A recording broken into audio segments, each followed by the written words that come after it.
Hello everyone, and welcome back to another episode of Learn English through Story Podcast, your ultimate show for leveling up in English. I'm Sonia, here with my amazing co-host DS. Together, we're here to make English learning easy, fun, and confidence boosting. So sit back, relax, and let's jump into today's episode filled with learning, laughter, and language growth.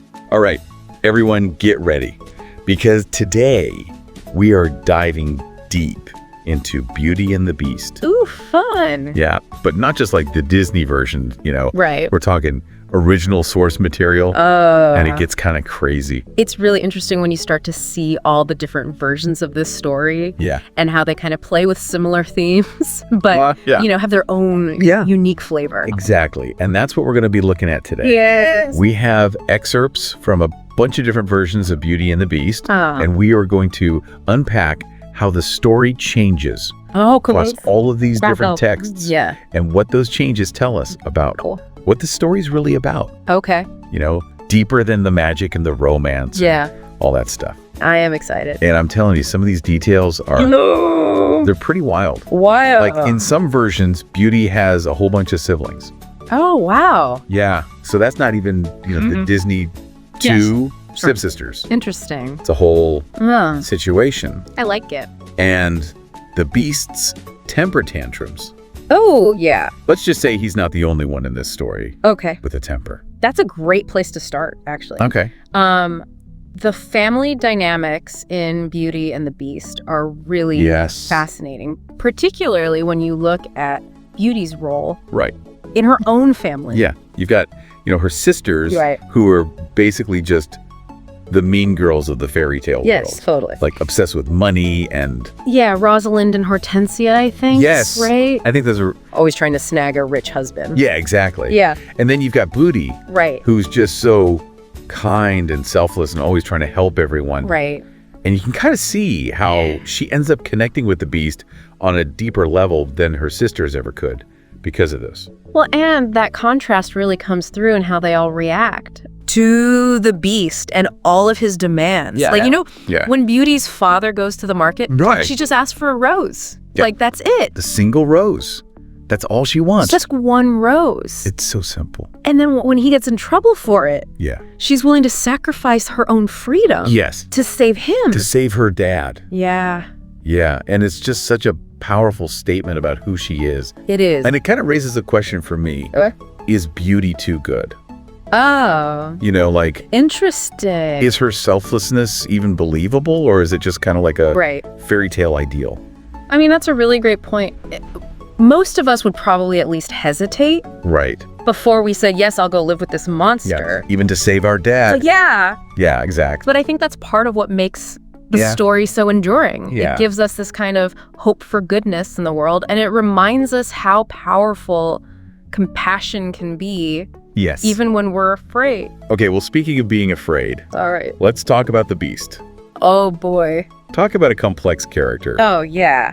I mean, we're introduced to him as this raging, terrifying monster who threatens Beauty's father for picking a rose. For just taking a rose. Yeah, from his garden. Which is a little bit of an overreaction, if you ask me. Yeah, I mean, come on, it's a rose, chill out. Like, who imprisoned someone for picking a flower? It's a little much. Exactly. But I think that rage that we see at the beginning, it starts to give way to something much more interesting. Yeah, like he starts to soften towards Beauty. Yeah, he offers her gifts and lets her visit her family. Right.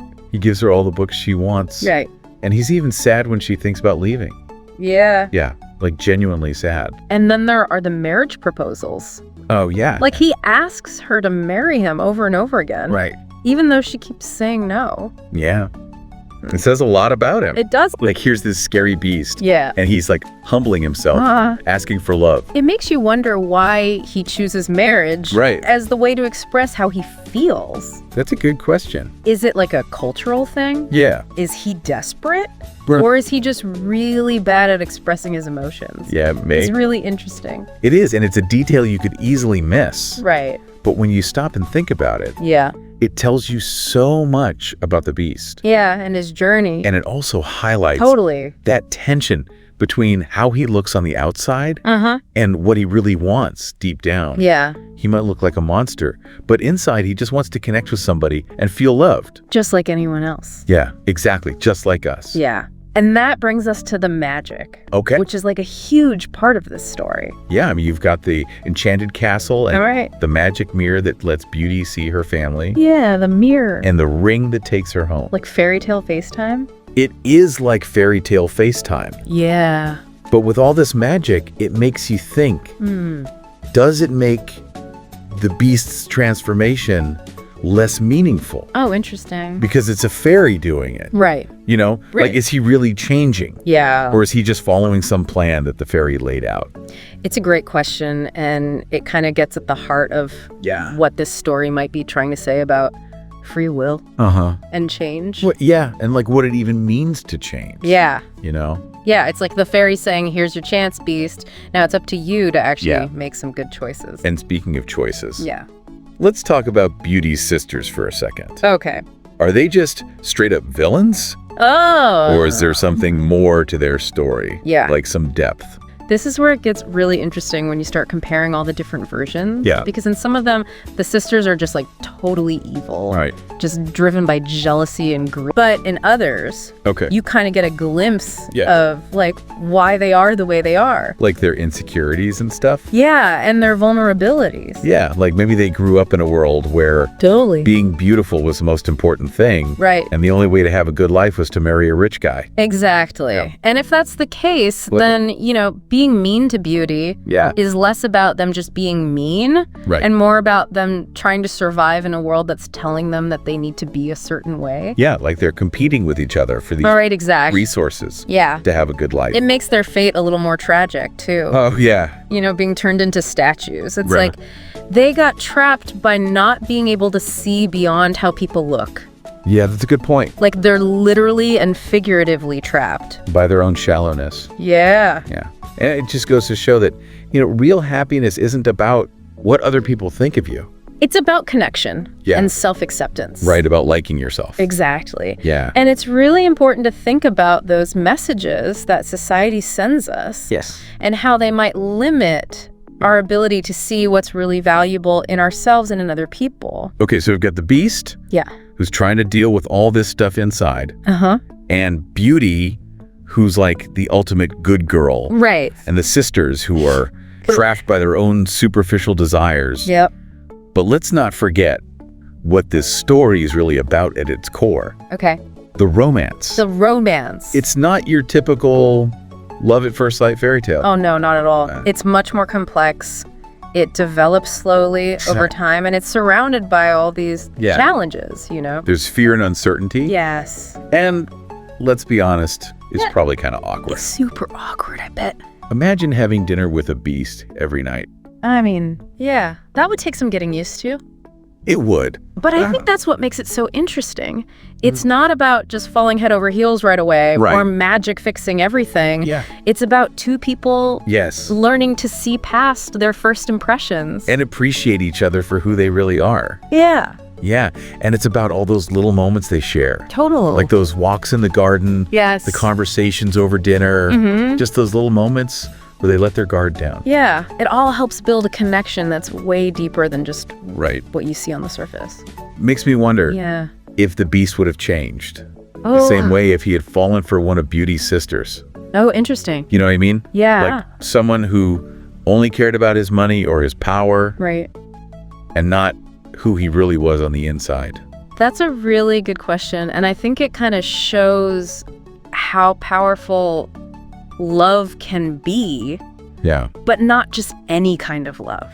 It has to be the kind of love that sees beyond appearances. Yes. That accepts everything about a person, even their flaws. Yeah. That encourages them to grow and become better.